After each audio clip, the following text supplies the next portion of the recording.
Mumbai Indians Hardik పాండ్యాని captaincy నుంచి remove చేస్తున్నారు. Yes, మీరు విన్నది కరెక్టే.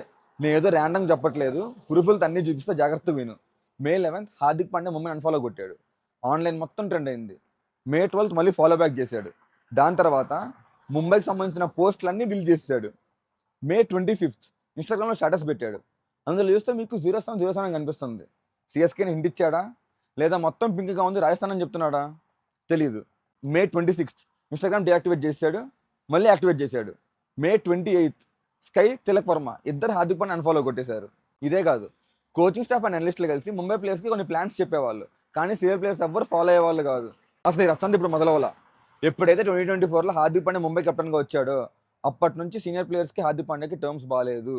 మన బుమ్రా కూడా టాస్ దగ్గర నేను ఇండియా టెస్ట్ కెప్టెన్ అయినాక ముంబై కెప్టెన్ అవుతాను ఎప్పుడు అనుకోలేదని చెప్పాడు. And sky T20 world cup winning captain, ఐపీఎల్లో వేరే ప్లేయర్ కింద ఆడటానికి అస్సలు ఒప్పుకోడు. హార్దిక్ పాండ్యా ముంబై కెప్టెన్ అయినాక 24లో 10th ప్లేస్ వచ్చారు, 25లో క్వాలిఫై అయ్యారు, 26లో మళ్ళీ 9th ప్లేస్ వచ్చారు. అలానే హార్దిక్ పాండ్యా బ్యాట్ కెప్టెన్ కాదు, is IPL winning captain.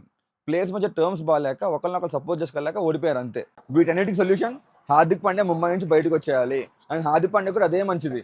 And most likely Bumrah captain అవుతాడు, తిలక్ వర్మ వైస్ కెప్టెన్ అవుతాడు. Mumbai Indians Hardik Pandya captaincy remove చేస్తే హార్దిక్ పాండ్యా పక్కా ఆ టీం కార్డు.